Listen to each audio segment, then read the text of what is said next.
What is going on, guys? And welcome back to another very exciting video. In this video, we are going to be taking a look at Alibaba, and I want to disclose up front that I am a shareholder of Alibaba. So that does create some sort of bias where I do actually believe the company has a lot of long-term potential moving forward. So again, keep that in mind as you are watching this video. But what we are going to go over is we are going to go over the bull case and the bear case. And there's a lot of metrics behind the business. When you see this discrepancy going on with a stock where the metrics are headed in a positive direction, but the stock price is headed in the opposite direction, downward, oftentimes that, in my opinion, creates a good buying opportunity. So that is what we've seen with Alibaba, and that is why I have bought into it. And we're going to go over that for the bull case. And then we're also going to take a look at the bear case, and in my opinion, around a lot of the bear case situations. So sit back, relax, enjoy the video. If you do, make sure you drop a like down below. And if you want to see more videos like this one, make sure you hit that sub button. Let's start off by taking a look at Alibaba's chart. So we can see here today, the stock was down around 0.5%. Over the last 5 days, down 7.5%. Over the last month, down almost 21%. And then if we zoom out to 6 months, we can see the incredible amount of volatility that's gone on with the stock from the high here of around 120 that we just had around a month and a half ago to where we're trading at now. We can see the stock is down 31%. And then if we zoom back from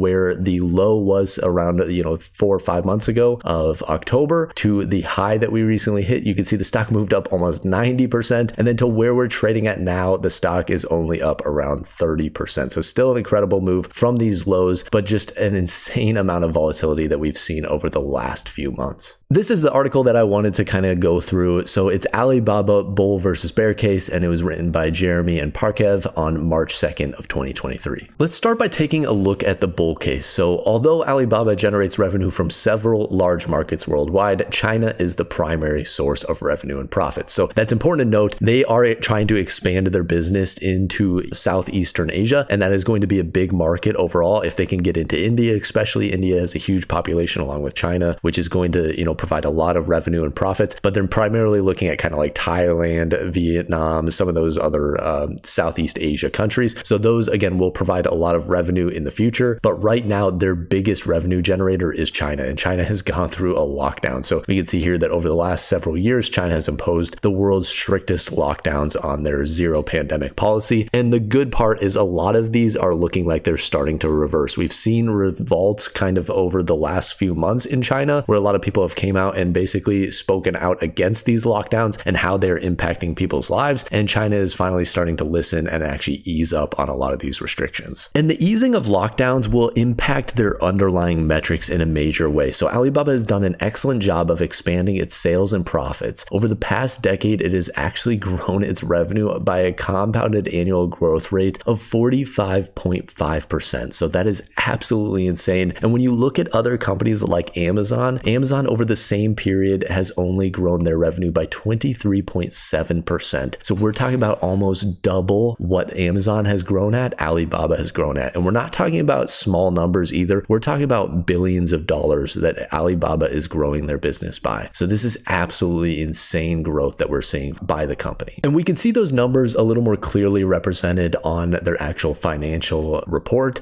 So we could see here their revenue in 2016 was around $15.686 billion. And then if we jump over and look at their 2022 numbers, we can see that their revenue is all the way up to $134.567 billion. And if you are like me, you like to see those numbers in graphical form. So you could see here basically how revenue has changed over time. That's this trailing 12-month revenue graph, and it has exploded and then kind of leveled off over the last few quarters. And on top of the revenue growth, Alibaba has an incredible operating profit margin of 28.9%. This is compared to Amazon's 2.7%. So obviously the metrics are in a relatively strong position, and we want to see kind of some of their metrics continue to uptrend. We saw revenue was kind of leveling off. We've seen EPS drop out a little bit, and we want to see those both kind of turn around as China comes out of this lockdown. So what is the bear case against Alibaba? The first thing coming up is in 2020, Jack Ma, who is the CEO kind of founder or was the CEO and actually the founder of Alibaba, Alibaba, he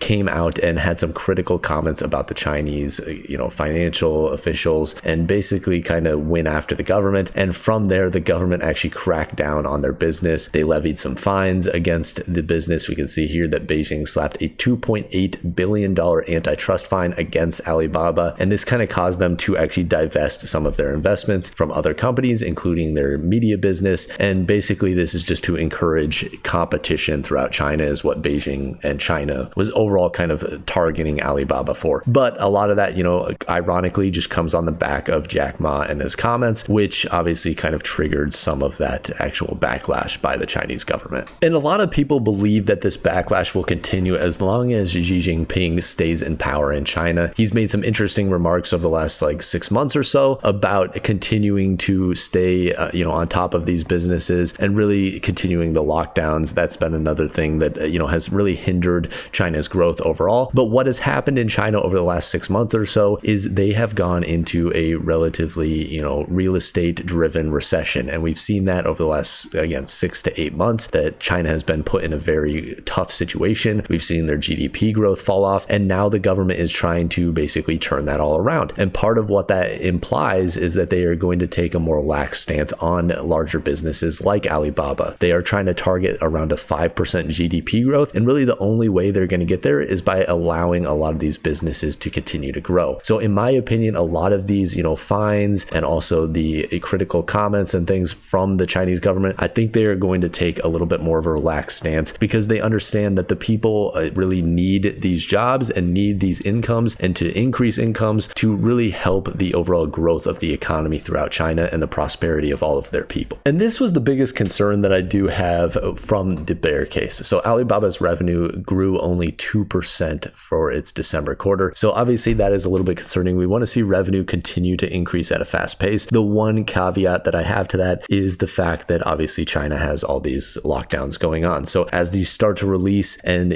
pull back a little bit, we could see the economy kind of spring forward, similar to what we saw in the US. I don't think it will be as abrupt because I think China is going to do their best to kind of control, how fast the economy explodes, because they don't want it to run into a similar situation to the US where they have a lot of inflation going on. So I think they're going to probably try and do a little bit slower opening to kind of mitigate some of those risks. But overall, again, we want to see Alibaba get back to revenue growth. And the last kind of bear case against Alibaba is that JD has actually stepped in, and they're China's biggest online retailer. They're stepping in and spending $1.5 billion to lower prices in an effort to gain market share. So this is actually a benefit as well as a negative. So the one side is obvious, right? For the negative bear case, JD steps in, they spend all this money, they take market share away from Alibaba. That could hurt their revenue in, the long term or short term. And then Alibaba, the actual benefit behind this is that if JD comes in and actually takes away some of the market share, this could actually prevent the Chinese government from stepping in and putting more fines against Alibaba, because their biggest argument is that they want to create competition within China. And if JD is stepping in and actually creating that competition, now there's really less of a reason for the Chinese government to actually come in and,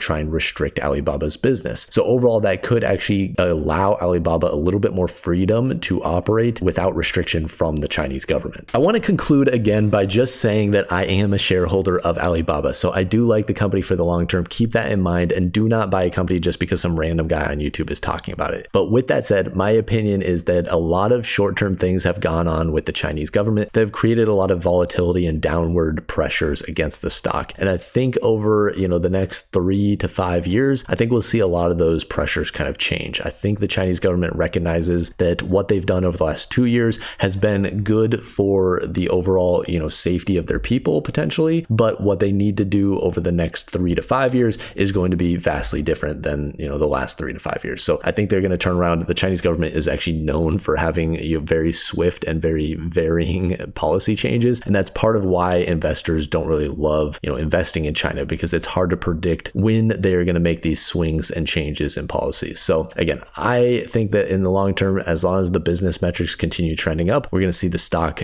turn around and start trending up as well. So that's just my opinion, but do your own research. Make sure you're looking into these companies before you buy into them. But if you enjoyed the video, make sure you drop a like down below. And if you want to see more videos like this one, make sure you hit that sub button. And as always, guys, have a wonderful rest of your day.